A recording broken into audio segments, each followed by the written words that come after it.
Dairy రంగాన్ని యోగ్యంగా తీర్చిదిద్దుతామని ఉప ముఖ్యమంత్రి భట్టి విక్రమార్క అన్నారు. హైదరాబాద్ మాదాపూర్ హైటెక్స్ ప్రాంగణంలో నిర్వహించిన 50వ పాడి పరిశ్రమ సదస్సు భట్టి ప్రారంభించారు.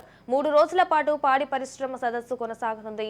పాడి రంగం అభివృద్ధి కోసం సహాయ సహకారాలు అందిస్తామన్న భట్టి బడ్జెట్లో వ్యవసాయ అనుబంధ రంగాలకు అధిక నిధులు కేటాయించామన్నారు. ఈ కార్యక్రమంలో వ్యవసాయ శాఖ మంత్రి తుమ్మల నాగేశ్వరరావు సైతం పాల్గొన్నారు. ప్రైవేటు సంస్థలకు ధీటుగా ప్రభుత్వ సంస్థలు ఎదగాలని తుమ్మల విశ్వాసం వ్యక్తం చేశారు.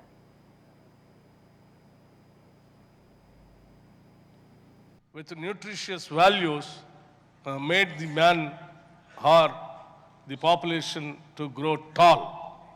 The tallest people of the world is from the Netherlands, and one study in Jack Canadian citizen Baclos Mill, in his study he said it is because of the milk consumption the Netherlands people are, the tall and energetic the population of the country. The organized sector, particularly private and the government sectors, also to concentrate more and more to bring the unorganized sector of the 60% of unorganized sector of the dairy industry into organized sector, so that the entire industry can become a more viable and it can compete the other world.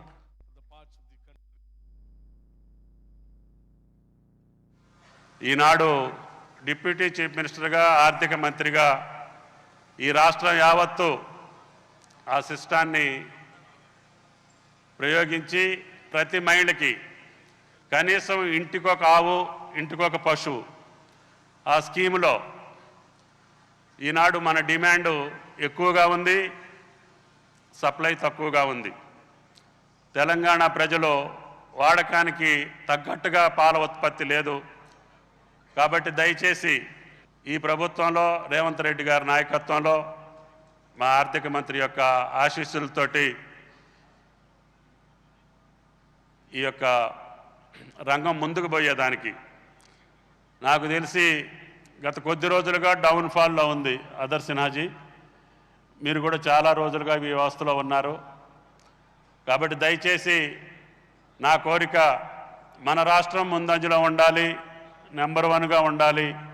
దానికి తగ్గటువంటి ప్రణాళిక మా ప్రణాళిక మంత్రి భట్టి గారి ఆధ్వర్యంలో జరుగుతుందనే విశ్వాసం. నా వ్యవసాయానికి అనుబంధంగా ఉండేటటువంటి రంగం జగదీప్యమానంగా ఉంటేనే తెలంగాణ అభివృద్ధిలో మనం భాగం పంచుకున్న వాళ్ళం అవుతాం. అదేవిధంగా భారత జాతికి తెలంగాణ రాష్ట్రం ఒక దిక్చూసిగా ఉండేటట్టుగా ఈ ఉన్నటువంటి వ్యవస్థలో ప్రైవేట్ రంగంలో ఉన్నటువంటి సంస్థలు ముందుకెళ్తున్నాయి.